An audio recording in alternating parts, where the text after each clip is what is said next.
दुष्टाभयंकरी सर्वदुःखहरे देवी महालक्ष्मी नमो सिद्धिबुद्धि प्रते देवी मुक्ति मुक्ति प्रयागिनी मंत्रमुक्ते सदा देवी महालक्ष्मी नमोस्तुते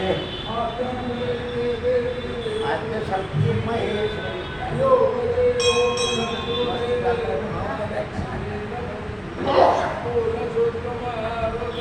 महाशक्ति महोदरे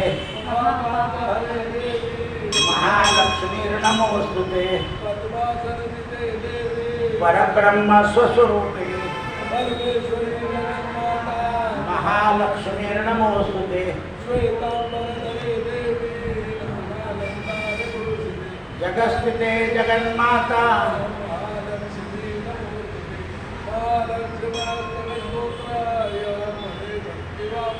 सर्वसिद्धिं प्राप्नोति राज्यं प्राप्नोति सर्वदा त्रिकालय पठे नित्यं त्रिकालय पठे नित्यं महालक्ष्मीर्भवे नित्यं प्रसन्न वरदा शुभा प्रसन्न वरदा शुभा प्रसन्न रक्ष रक्ष जगन्माता देवी मंगल चंडिके हर्ष मंगल दक्षे च हर्ष मंगलदायिके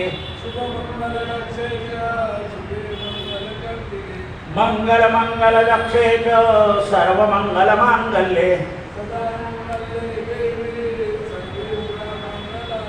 पूज्य मंगलवारे च मंगलाभीष्ट देवते मंगलाधिष्ठिता देवी मंगलानांच मंगले सारे च मंगलधारे च पारे च सर्वकर्मणा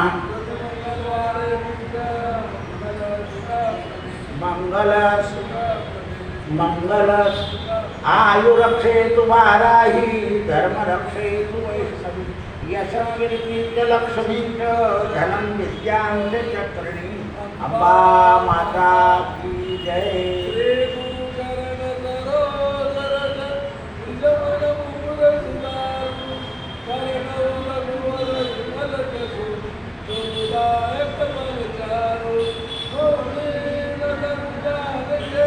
सुमरो पवन कुमार हरऊ कलेश विकार जय हनुमान ज्ञान गुण सागर रामदूत अतुलित बल धामा अंजनी पुत्र पवन सुत नामा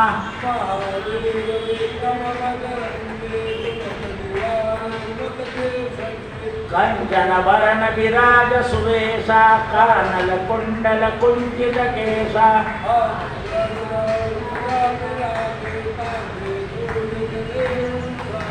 शंकर सुवन केसरी नंदन तेज प्रताप महाजगबंदन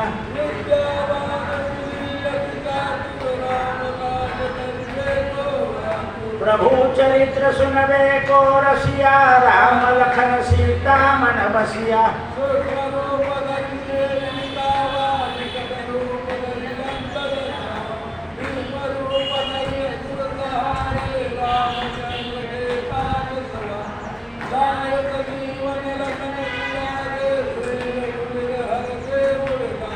रघुपति की ने बहुत बड़ाई सहस बदन तुम्हारो जस गावे असही श्रीपति कंठ लगावे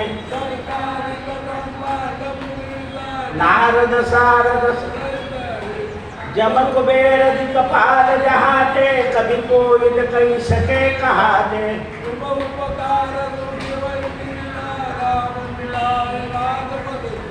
तुमरो मंत्र विभीषण माना लंकेश्वर भय सब जग जाना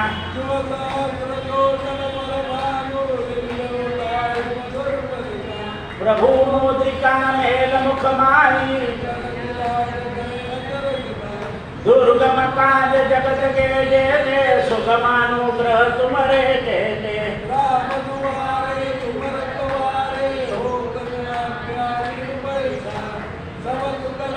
तुम्हारी शरणा तुम रक्षक काहू को डरना।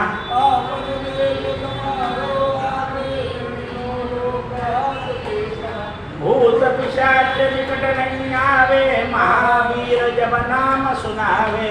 नाचे रोग हरे सब पीरा जपत निरंतर हनुमत वीरा। संकट ते हनुमान छुड़ावे मन क्रम वचन ध्यान डोलावे। सब पर राम तपस्वी राजा तिनके लाज सकल सुना। और मनोरथ जो कोई लावे सोई जीवन पतना। चारों दुर्ग प्रताप तुम्हारा है पर सिद्धि जगत उजियारा। साधु संत के तुम रखवारे। असुर निकंदन राम दुलारे।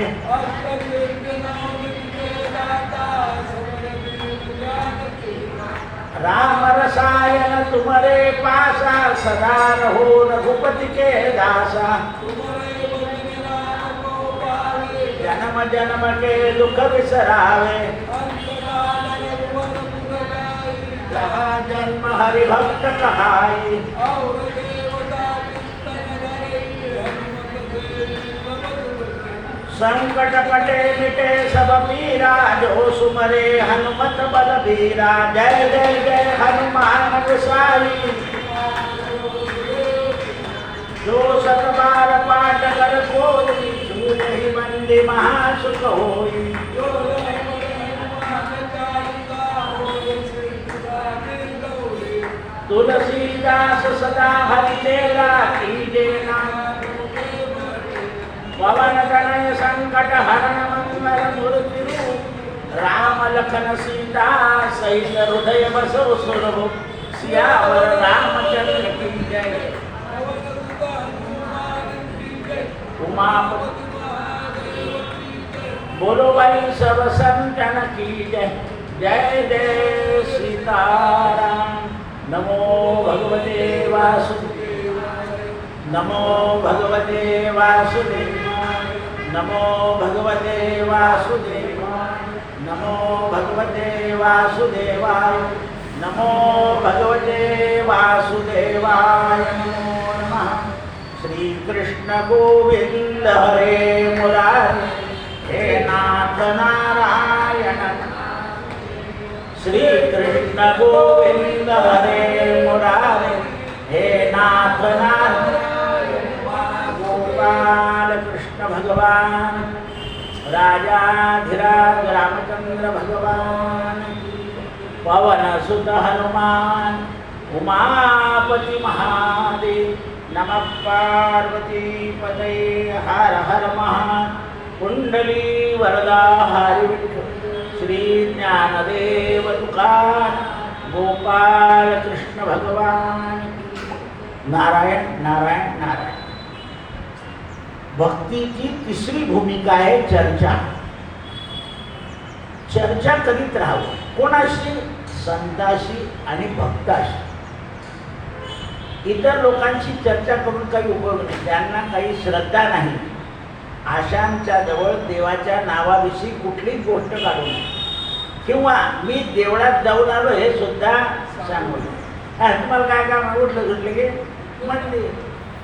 घरातले लोक सुद्धा तसं बोलतात बघा. आले का देवळातून असं आहे. कारण त्यांना भक्ती नाही ना, म्हणून त्यांच्याविषयी तर चर्चाच करू नये. त्यांना एवढं सांगावं, आज कोथिंबीर आणि मेथीची भाजी स्वस्त मिळाली. बस कुठे मिळाली लगेच विचारते. कोठेले 100 रुपये बापरे तुम्हीच खा. असे संसारी जीव आहे. महाग मिळाला की लक्ष देणार नाही ते. हे लक्षात ठेवा. म्हणून भक्ती लोकांचं जसं आचरण असतं तसं त्यांची श्रद्धा असते. म्हणून भक्त भगवंताचा जप करतो. त्याची श्रद्धा आहे म्हणून त्याच्याकडून जप होतो. कारण त्याला माहिती आहे हरिजप करणे तुटेल धरणे प्रपंचाचे. त्याला या प्रपंचाचं धरणं सोडायचं आहे. म्हणून त्याचं हरिजपाकडे लक्ष लागतं. सगळ्यांचा हेतू तो नाही, त्यामुळे त्यांचं लक्ष लागत नाही.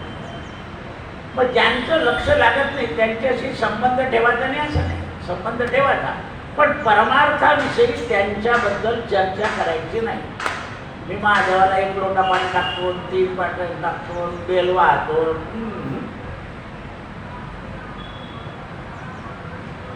का तर त्यांचा तो विषय नाही ना.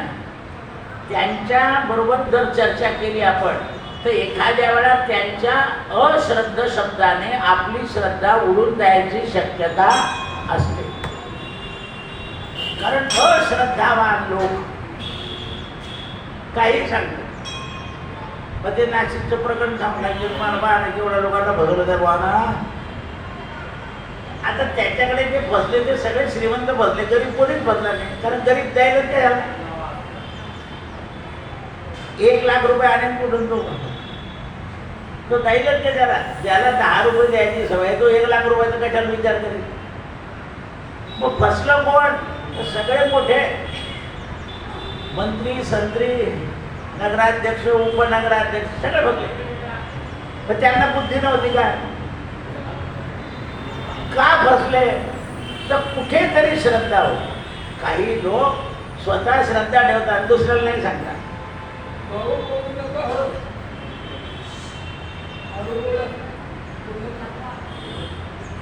अश्रद्धा जी आहे ती अश्रद्धा काय करते तर माणसाचं ईश्वरावर जसं काही त्या तुटक्या आहेत काही म्हणून 2 आहे. म्हणून अश्रद्धा काय करते तर माणसाच्या बुद्धीला विचलित करून टाकते. आणि श्रद्धा काय करते तर माणसाच्या बुद्धीला स्थिर ठेवते. जसं आई वडिलांची सेवा करणारे तो असं काही पाहत नाही की यांना पेन्शन नाही, काही नाही, काही. माझे आई वडील आहे बस, एवढं डोक्यात राहतं. ज्याची अश्रद्धा आहे तो काय उपयोग आहे त्यांचं करून? त्यांनी काय ठेवलंय, त्यांनी काय ठेवलंय असं बोलतो तो. अरे तुला जन्माला घातलं नाही मोठं काम आहे ना, पण त्याची श्रद्धा नाही. म्हणून ईश्वराच्या मार्गावर चालणारे लोक जे आहेत त्यांना मतलब नाही का आहे, पण खोटं मतलब नाही. ते कमाई करत नाही का, पण खोटी कमाई करत नाही. एवढा फरक असतो. ईश्वराच्या मार्गावर चालणारे लोक अन्याय मार्गाने चालत नाही, आणि अन्याय मार्गाने चालणारे लोक ईश्वराला मानत नाही.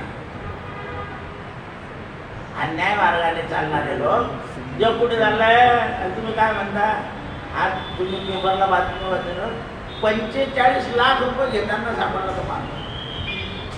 पहा काय रक्कम आहे, 5-10,000 पण नाही, 45 लाख. सरकारी कर्मचारी आहे बीडमध्ये. कोणाच्याच बुद्धीतले इतके लाभ मिळतील म्हणून मिळतले. काय झालं म्हणून ते म्हणतात की परमात्म्याची जी लीला आहे ती भक्ताला कळून जाते. आणि त्यांना परमात्माची लीला माहीत नाही ते त्या चरित्राचं, त्या ग्रंथाचं, रामायणाचं, महाभारताचं खिल्ली करतात. त्या खिल्लीमुळे आपल्याला एखाद्या वेळा आपली श्रद्धा उडून जायची. बघा तुम्ही संविधानमध्ये सुद्धा शपथ शब्द लिहिलाय. हे सगळे निवडून आले की शपथ घेतात की आम्ही प्रामाणिकपणे काम करू, देशाच्या विरुद्ध, जनताच्या विरुद्ध काम करणार नाही. आणि किती भेसळ करताय पाहिजे, पेढा खोटा, आलू वडा खोटा, सगळं खोटं आहे. काय झालं हे खोटं? काय झालं? फक्त पैसा ध्येय आहे म्हणून. पण आपण लोकांना फसवतो आहे, त्यांच्या शरीरामध्ये विष टाकतो आहे. माशी पडली तर आपण ते फेकून देतो, माशी पडली तर फेकून देतो, असा सनातन धर्म आहे. म्हणून ते म्हणतात त्यावेळेस पूर्व दिशेला जाणाऱ्या मनुष्याला पश्चिम दिशेकडे लक्ष ठेवायची काही गरज नाही. आपल्याला जायचं पूर्वेकडे पश्चिमकडे लक्ष का ठेवायचं. आता पूर्व काय सांगितली, तर पूर्व ही ईश्वरवादी दिशा आहे. सगळ्यांना हल्ली लोकांना कोणती दिशा आवडते, उत्तर. कारण तिकडून काय येतो, कुबेर. आता कुबेर सुद्धा कसा येईल तुम्हाला, जर 999 पगार आहे तर तुम्ही दुसरं कष्ट केलं तर तुम्हाला मिळेल. आपल्याला काय वाटतं, तिकडे तोंड केलं की आपोआप येतं, असं नाही येणार कधी. सगळ्यांनी काय केले, दरवाजे तिकडे करून टाकले तर काही फरक पडत नाही ना. आम्ही दरवाजाला 10,000 खर्च केले म्हटलं गेले,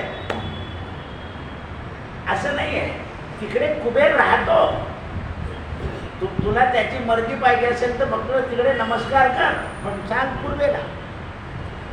पूर्व दिशा ही सत्याचं प्रकाश दाखवते. कारण पूर्वेकडून कोण येतो, सूर्य. काय देतो, प्रकाश. म्हणून पूर्व दिशा आहे. आता ज्यांचा पश्चिम जाणण्याची बुद्धी आहे ते पूर्वीची निंदा करतील.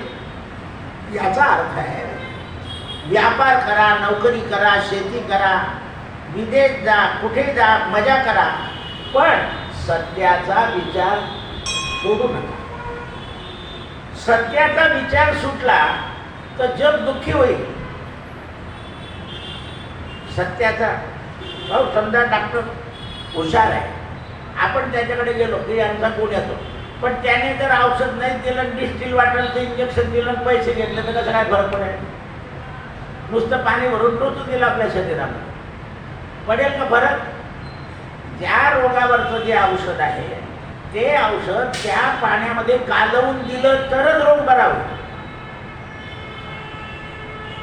तरच काय होईल, रोग बरा होईल. नाही तर रोग बरा नाही होणार.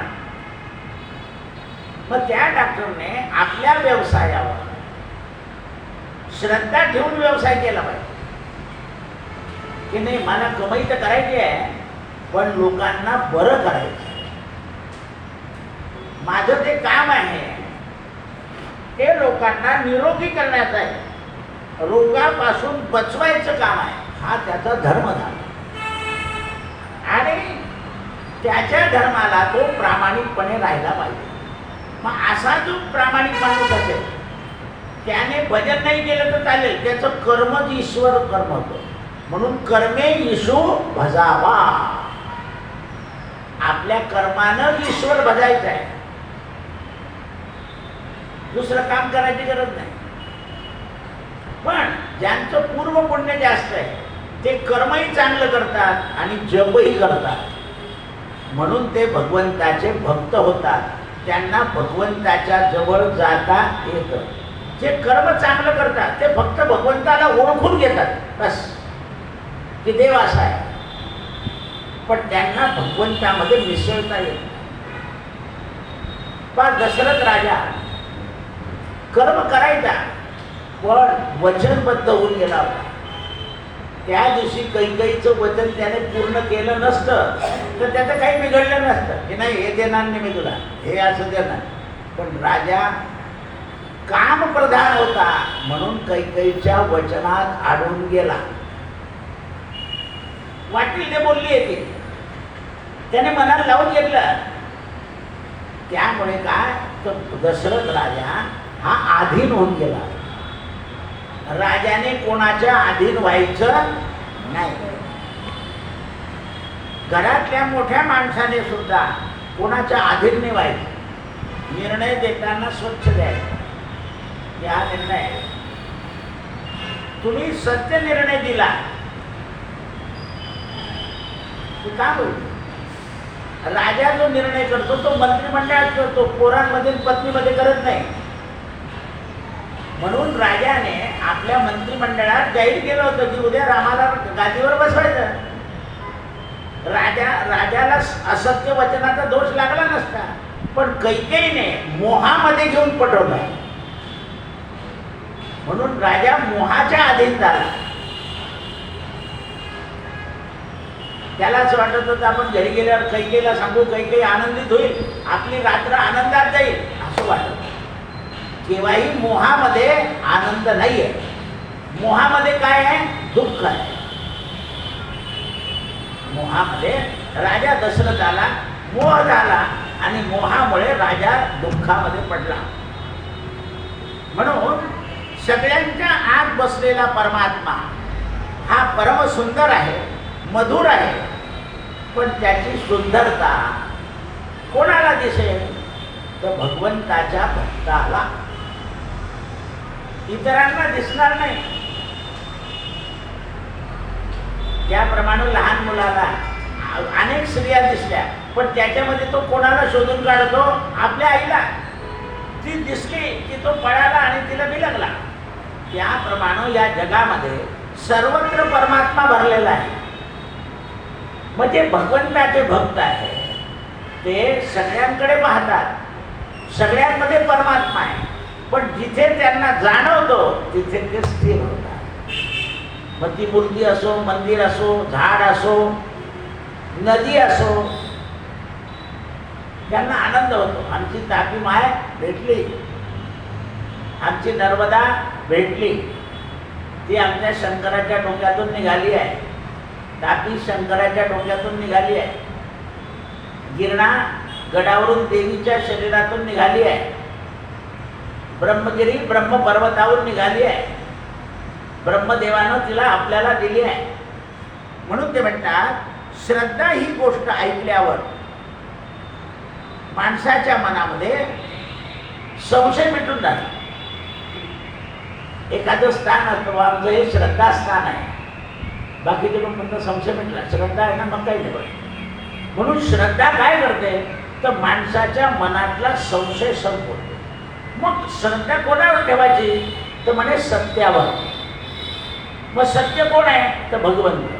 मग भगवंत जर समोर दिसत नाही तर भगवंताच्या नामावर श्रद्धा ठेवायची. श्रद्धावान लभते ज्ञानम.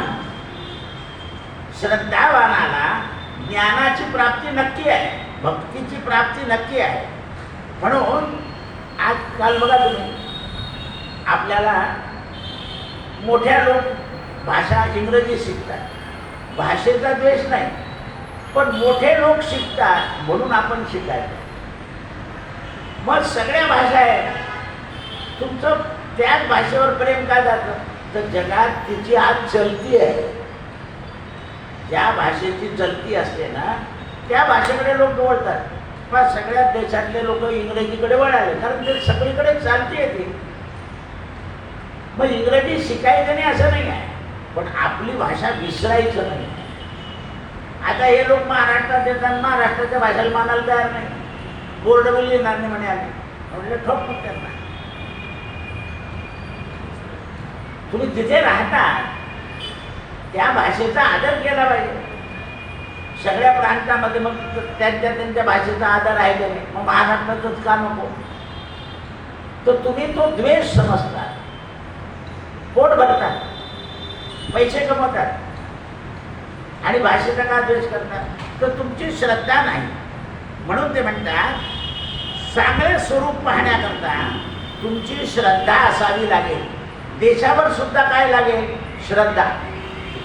आता श्रद्धा नसली तर मनुष्य दुसऱ्याला फसवू शकतो.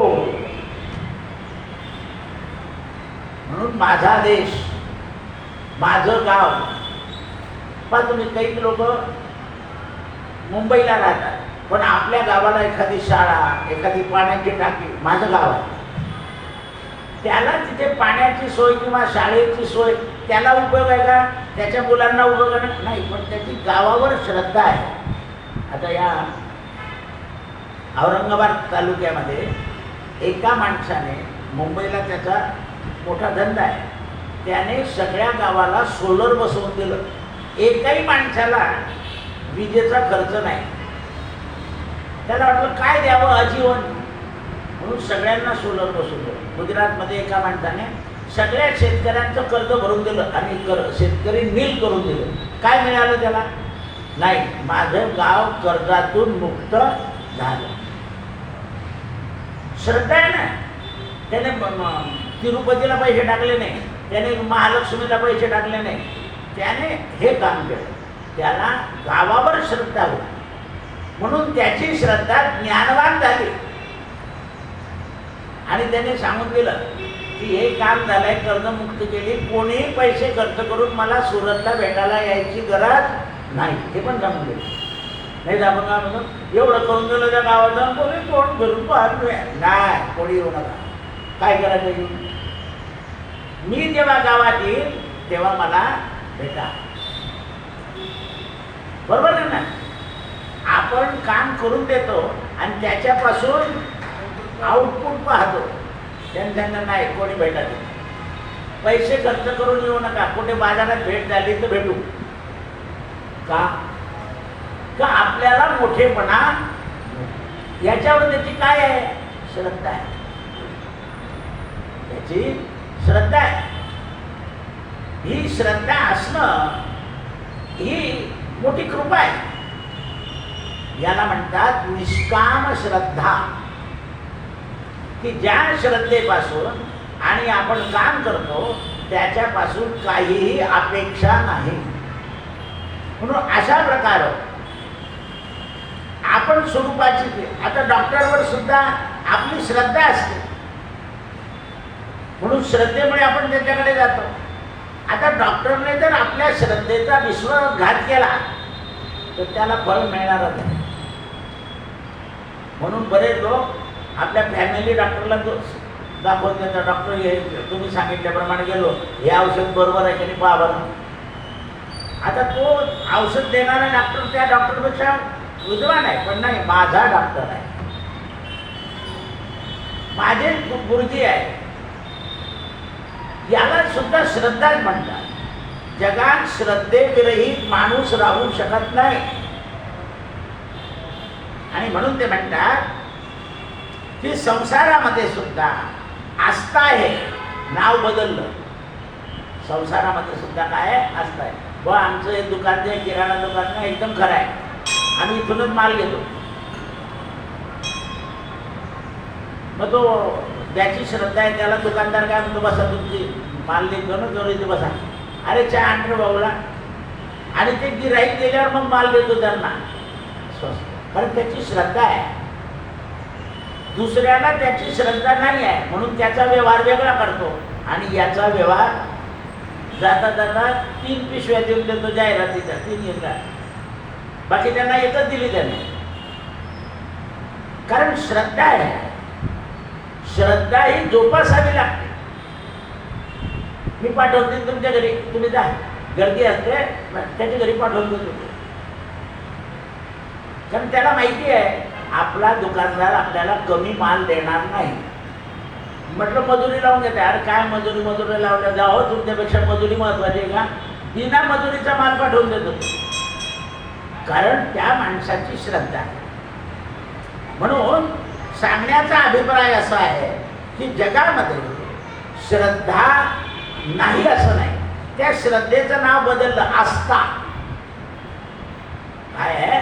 आस्था आहे. म्हणून श्रद्धा ही जीवनामध्ये आवश्यक तत्व आहे. आता समजलं. मग या श्रद्धेची जी चर्चा आहे ती खऱ्या संताजवळ, खऱ्या भक्ताजवळ चर्चा करायची. आता बघा तुम्ही, हे पंढरपूरला जाऊन आलेले लोक आहेत, त्यांच्याजवळ जर आपण पंढरपूरचा विषय काढला ते म्हणतील काय हो, जन्माला एकदा जावंच,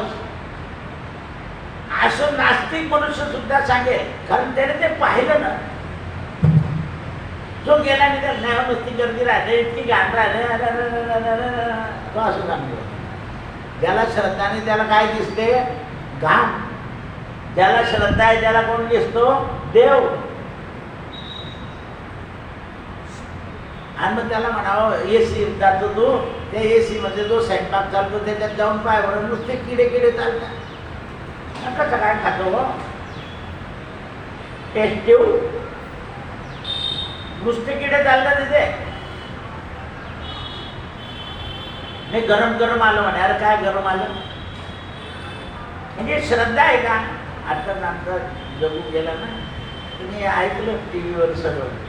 त्याला म्हटलं 2 पोळ्या घेऊन त्याच्याबरोबर तुझे काही खायचं नाही बरं, मला असं मी त्याला आत्ता बोललो, त्याला विचारा तुम्ही संध्याकाळी म्हणजे तुम्हाला असं काय वाटलं? अरे म्हटलं हे ऐकून राहिलं ना, काही बाहेर काशीत काही खराब झाली तब्येत कोण करेल?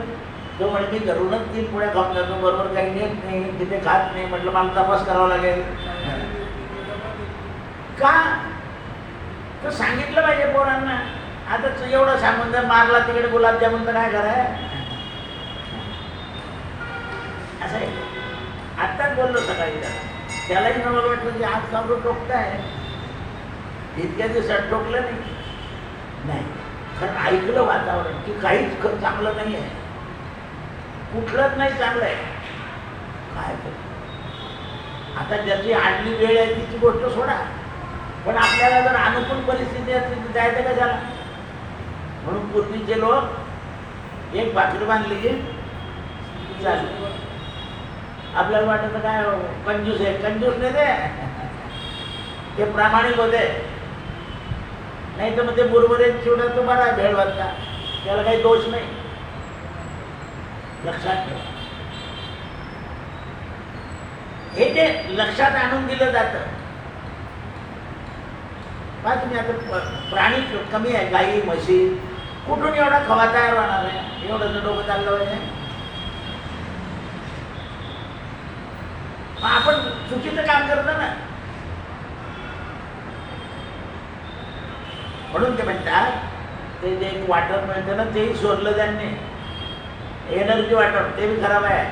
लागलं त्याच्यावर बॅन तपासलं ते सगळं. किती लोक पीत होते ते, पण डॉक्टरही सांगत होते, कारण त्यांना ते करून कमिशन आहे. लिंबाचं सरबतासारखं सर्व जगात नाही, कारण तुम्ही तयार केलंय स्वतः. हुशार बाया काय करतात, लिंब भरपूर स्वस्त झाले की त्याचा रस काढून भरून ठेवून देतात आणि येतात होता सर्वात. आपलं तर घेऊन या फंटा फंटा असं आहे ते.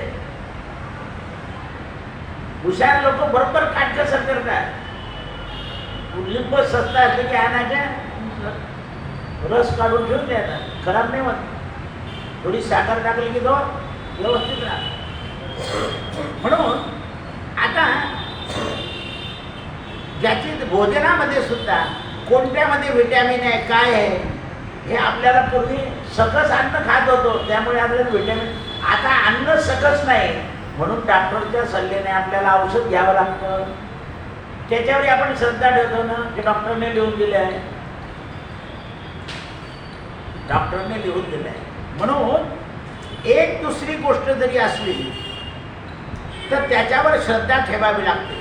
म्हणून श्रद्धा एक तत्व आहे आणि हे तत्व भगवंताशी जुळीत आहे. एकतत्व नाम दुडदरी रे मना, हरिशी करुणा येईल तुझी, ते नाम सोपे रे रामकृष्ण गोविंद, वाचेसी सद्गत जपा आधी. म्हणून श्रद्धा एक तत्व आहे. या पृथ्वी करता ते उपयोगाला आहे, त्याला ब्रह्मतत्व असं म्हणतात. श्रद्धा जे आहे ते ब्रह्मतत्व, एकतत्व, ते अविनाशी आहे. ते कसं आहे, अद्वय आहे आणि परिपूर्ण आहे, अखंड आहे. म्हणून त्याच्याबद्दल शंका घ्यायची गरज नाही. शंका घेऊ नका, कारण शंकेनं मनुष्य हा नेहमी अपूर्ण राहतो.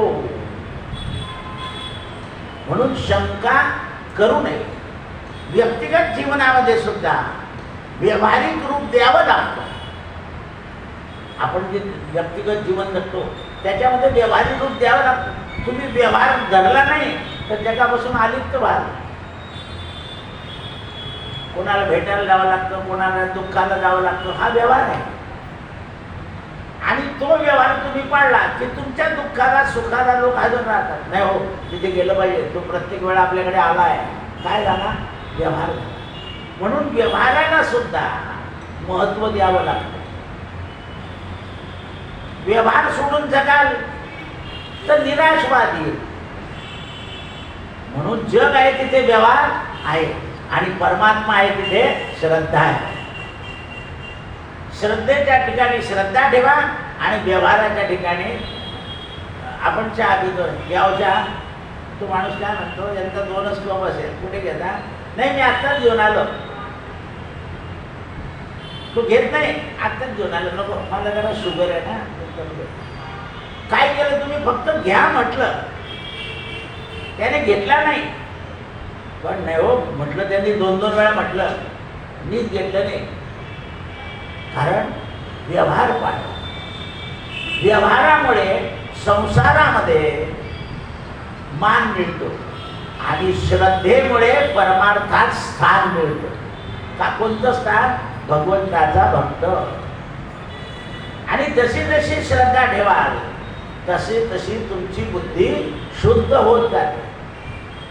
आणि बुद्धी शुद्ध झाली की मग माणसाला आनंद प्राप्त होतो.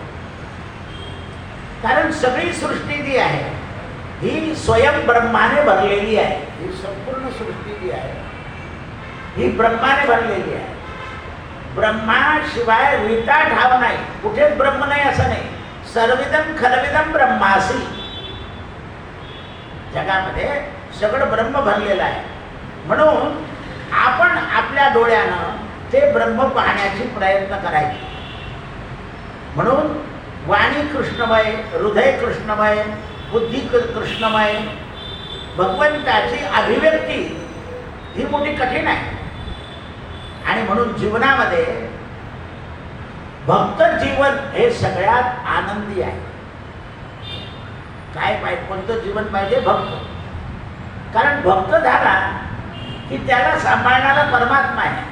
आणि परमात्मा आपल्याला सांभाळणार आहे म्हणजे माणसाचा निराशवाद चुकून जाईल. काही लोकांचं थोडंसं नुकसान झालं की लोक म्हणतात अमुक करा. नाही, आमचा गजानन महाराज आहे ते पाहून येते, आमचे स्वामी समर्थ आहे पाहून येते, आमचा राम आहे पाहून येईल, आमचा कृष्ण आहे. ते म्हणतात देव पाहिजे, मला नाही काही करायचं. काल संध्याकाळी एक 2 वर्षाची मुलगी आहे, मागे पण आली होती. ती अत्यंत घाबरली होती. आता तिच्या वडिलांनी तिला धरलेलं होतं. मला म्हणे दादा ही फार घाबरते. म्हटलं हिला कोणी भीती दाखवली?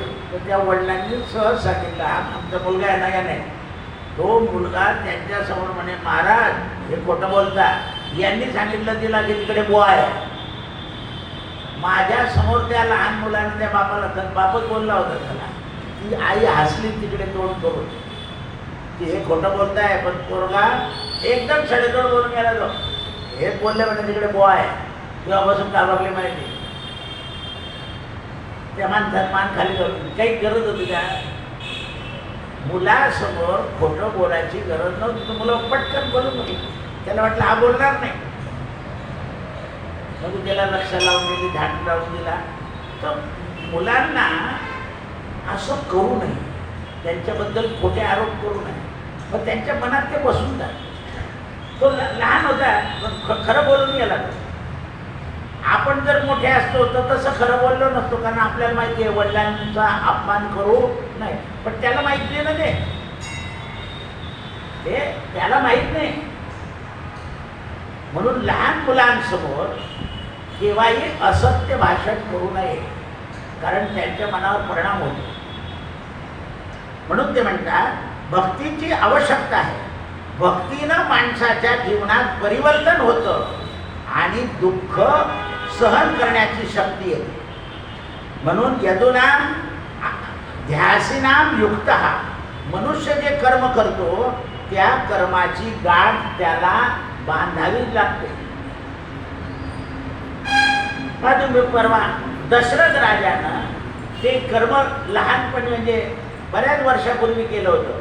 पण जेव्हा स्वतःच्या मुलाकरता रडावं लागलं तेव्हा त्याला कळालं की जो म्हातारा रडत होता ते तसंच मला रडावं लागतं.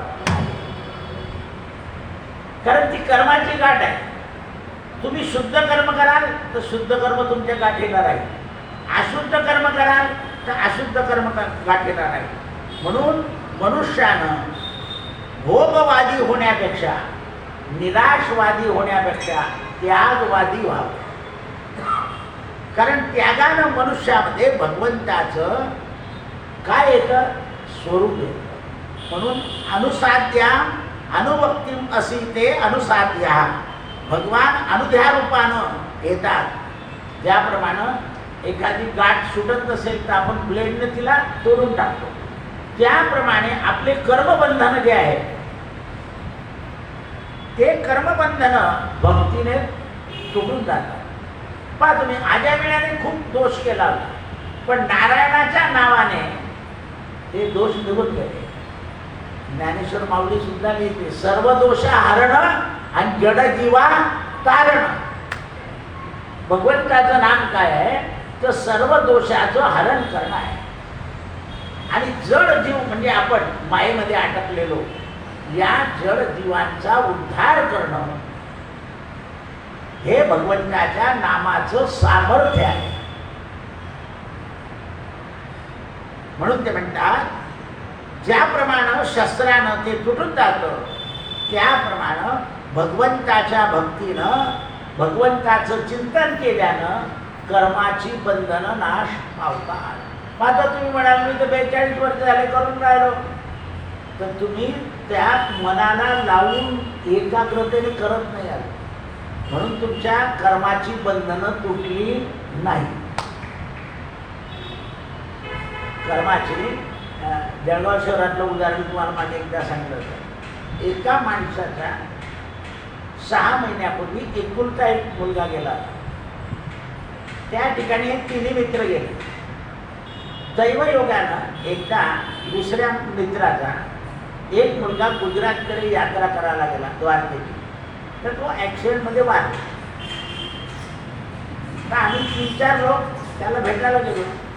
तेव्हा एका माणसाने विषय सांगितला की म्हणे बघ 6 महिन्यापूर्वी तो आपला एक मित्र, त्याचा एक मुलगा गेला, तोही दुःखी तोही दुःखी. तर ज्याचा मुलगा गेला होता तो काय म्हणाला, गुजरातमध्ये ज्याचा मुलगा, म्हणे त्याचा एकुलता एक होता, त्याचं दुःख माझ्यापेक्षा जास्त आहे, कारण मला एक तरी आहे. म्हणजे त्याला 2 होते, एक गेला, मला एक आहे पण त्याला एकही नाही, माझ्यापेक्षा त्याचं दुःख जास्त आहे, असं त्याने सांगितलं. लक्षात आलं का? आपल्या दुःखापेक्षा ज्याला कोणीच नाही त्याचं दुःख जास्त आहे. मी म्हटलं, शेठ धन्य आहे तुम्ही, त्यांच्या पाठीवरून हात फिरवला त्या दुःखात, धन्य आहे, तुम्हाला कळालं. कारण नाही, त्याला नाही ना म्हणे, मला एक आहे, माझ्या दुःखापेक्षा त्याचं दुःख जास्त आहे. नाही तर पुत्रशोक झालास, जो झाला होता त्याच्यामध्ये तू म्हणालास, तर त्याने नाही, आपलं दुःख त्याच्यापेक्षा कमी आहे, कारण मला एक आहे त्याला नाही. म्हणून दिदले दुःख उसने फेडू नयेची. आपल्याला ज्याने दुःख दिलंय त्याचं उसने फेडायचं. त्याला केव्हा केव्हा त्याची दशरथ राजाला आठवण आली की तो अन्न मला म्हणाला होता की तुलाही पुत्र करत जावं लागेल, आणि ती वेळ आली. तेच आठवलं दशरथ राजाला, यज्ञ आठवला का?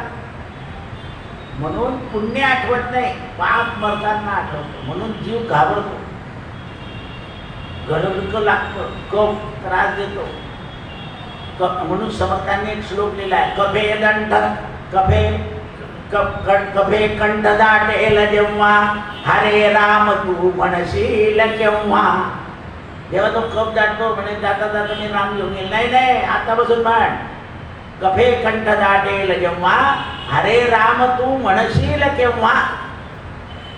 केव्हा म्हणायची वेळ येईल, म्हणून आताच म्हण.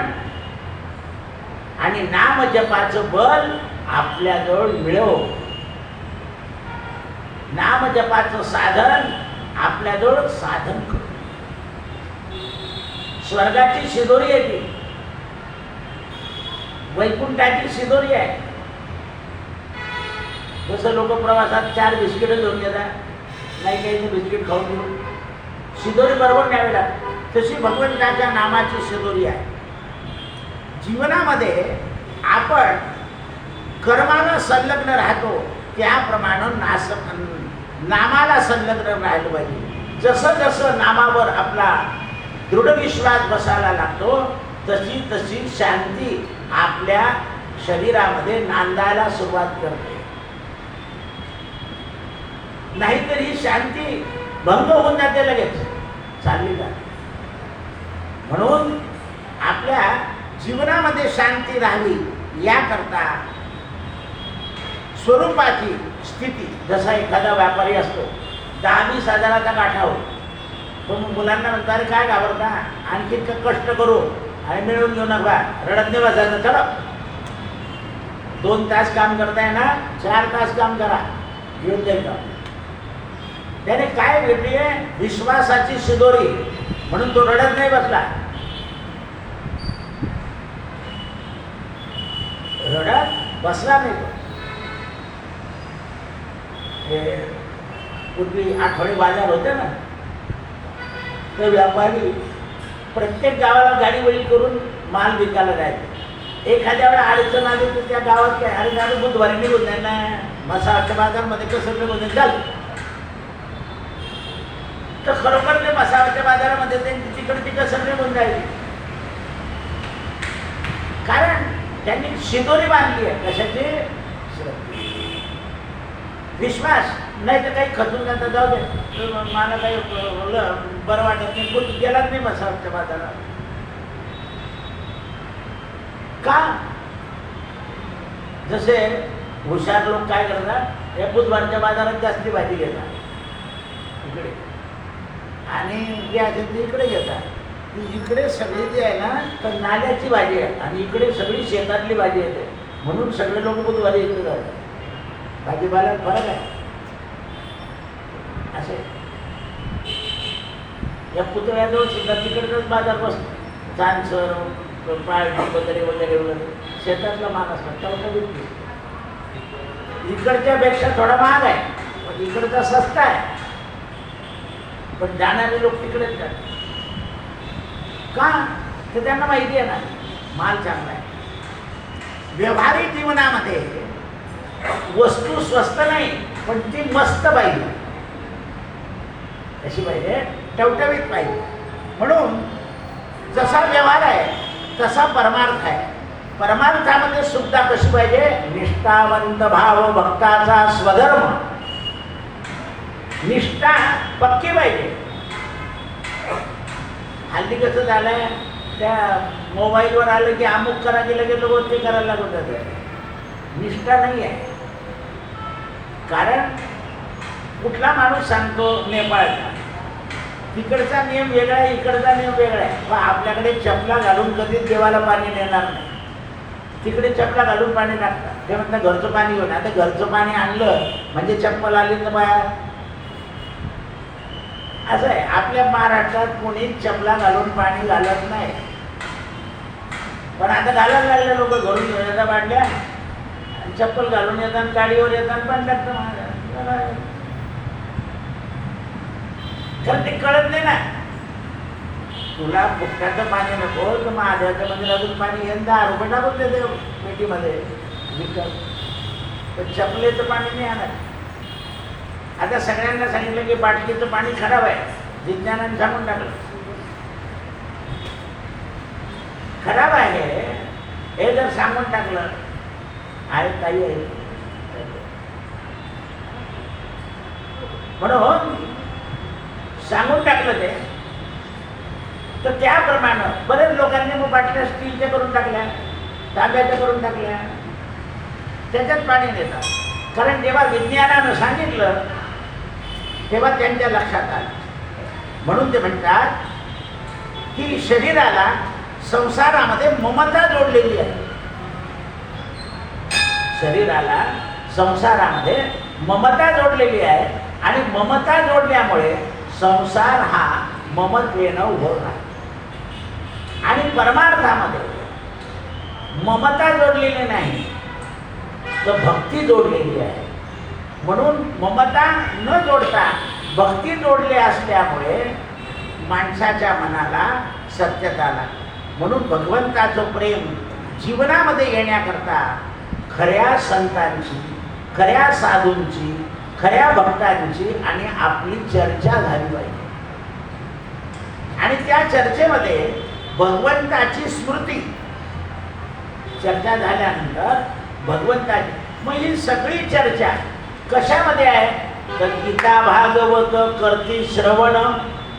भागवतामध्ये ध्रुवाचं चरित्र आहे, प्रल्हादाचं चरित्र आहे, माझ्या मेळ्याचं चरित्र आहे, सगळ्या संतांचं चरित्र आहे. म्हणून म्हणून भागवत ऐकलं पाहिजे. किती वेळा ऐकायचा हा नेम नाही. चांगला सांगणारा मिळाला की ऐकलंच पाहिजे. तो काय सांगतो, हल्ली काय करतात, गाणे म्हणताना नाचतात लोक, गाणे म्हणताना नाचतात. तर नाही, त्याच्यात चर्चा ऐकली पाहिजे. जसं आजामिळ गेल्यानंतर उद्धरल्यानंतर यमाची आणि धर्मराजाची चर्चा आहे की महाराज याने इतक्या दिवसपर्यंत सगळं वाईट वागला आणि मरताना नाव घेतल्यामुळे हा तुमच्याजवळ आला. म्हणाले यमा ऐक, माझ्या नावाने ज्याप्रमाणे अग्नी कोणताही पदार्थ जाळून टाकतो आणि शुद्ध करतो, त्यामुळे माझं नाम जे आहे ते नाम काय करतं तर पापाचं क्षालन करतं. नाम संकीर्तनम यस्य सर्व पाप प्रणाशनम प्रणामो दुःख शमनस्तं तन्नमामि हरिं परम. ते लक्षात ठेव. ही यमाची आणि धर्मराजाची जी चर्चा आहे ती ऐकली पाहिजे. ती कोणी सांगतच नाही. ध्रुवाची आणि सनत कुमारांची चर्चा सांगितली पाहिजे की ध्रुवा, तुझ्या भावाला एका यक्षानं मारलं का अनेकांना? म्हणे यक्षाने. मग तू एकाला मारलं ना, मग अनेकांना का मारतो? तेव्हा ध्रुवाला कळा. म्हणून ही चर्चा जी आहे ही चर्चा आपण ऐकली पाहिजे. आणि कोणाची ऐकली पाहिजे तर भक्ताची. चर्चेने काय होतं तर स्मृती चांगली होते आणि हृदयामध्ये जी गाठ पडली असते मोहाची, ती गाठ सुटून जाते. म्हणून स्मृती म्हणजे उपनिषद आणि वेद म्हणजे वेद श्रुती आणि स्मृती. श्रुती स्मृती पुराणोक्त. मग पुराणामध्ये ती कथा सांगितल्यावर आपल्याला लवकर समजतं. उपनिषद उशिरा समजतो आणि वेद कळत नाही, कारण वेद ऐकायचे असतात. म्हणून ते म्हणतात भगवंताचा वास घ्यायचा असतो. भगवंताचा काय करायचा? वास. भगवंत वासामध्ये आहे. जसं देवाच्या अंगावर तो फूल सापडलं की आपण वास घेतो, मग त्याला टाकतो. म्हणजे त्या फुलामध्ये जो सुगंध आहे आणि ते फूल देवाकडे गेलेलं आहे, देवाचा स्पर्श झाल्यामुळे त्या फुलामध्ये सुगंध आला. प्रसाद देवाजवळ ठेवला, त्याला नैवेद्य दाखवला, त्या प्रसादाला देवाचा सहवास घडला, म्हणून तो प्रसाद. आणि प्रसादानं दुःख शमून जातं. म्हणून ते म्हणतात की या देशामध्ये अनेक वेळा अनेक गोष्टी आल्या. देवऋषी नारदांनी सुद्धा गोपींचं उदाहरण का दिलं तर गोपींना भगवंताचं पूर्वसुकृतामुळे ज्ञान होतं आणि पूर्वसुकृतामुळे ज्ञान असून गोपींनी आपल्या जीवनामध्ये भगवंताला प्राप्त करून घेतलं. म्हणून असं सांगितलंय अथ प्रजानाम गोपिका. तुम्हाला भक्ती करायची असेल तर गोपिकेंसारखी करा, कारण ते घरातलं काम करता करता भगवंताला आळवत होते. त्यामुळे काय झालं, त्यांचं कर्मच शुद्ध झालं आणि कर्म शुद्ध झाल्यामुळे त्यांना भगवंताची एक दिवशी प्राप्ती झाली. आणि भगवान जेव्हा मथुरा मध्ये जायला लागले, गोकुळ सोडायला लागले, तेव्हा भगवंताने सांगितले की आता मला सोडून द्या. आता मी तुम्हाला जी मोहन मुरली दिलेली आहे त्या मोहन मुरलीमध्ये तुम्ही रमा, सांभाळा माझी मोहन मुरली. कारण तो वेणू काय केलं, त्या वेणू नादाने तुम्ही माझ्याकडे आला तर तो वेणू सांभाळा. ज्या ज्या वेळेला तुम्ही उदास व्हाल तेव्हा वेणू वाजवायचा आणि आनंद करायचा. मग तो वेणू म्हणजे भजन. ज्या ज्या वेळेला माणसाचं उदासीपणा येतो त्यावेळेला देवाचं स्मरण करावं. यस्य स्मरण मात्रेण जन्म संसार बंधनात. म्हणून कोणी माणूस होतो हा जप करा, हे स्तोत्र वाचा, हे स्तोत्र ऐका, कारण त्याच्याने आपल्याला दुःखाचा विसर पडतो आणि आपल्या हृदयामध्ये असलेली जी मोहरूपी गाठ आहे ती सुटून जाते. कृष्णार्पणमस्तु. सत्यगुरु राये कृपा मद केली. परी नाही घडली सेवा काही सापडले वाटे जाता गंगा स्नान मस्तकी तुझा ना ठेविला कर भोजना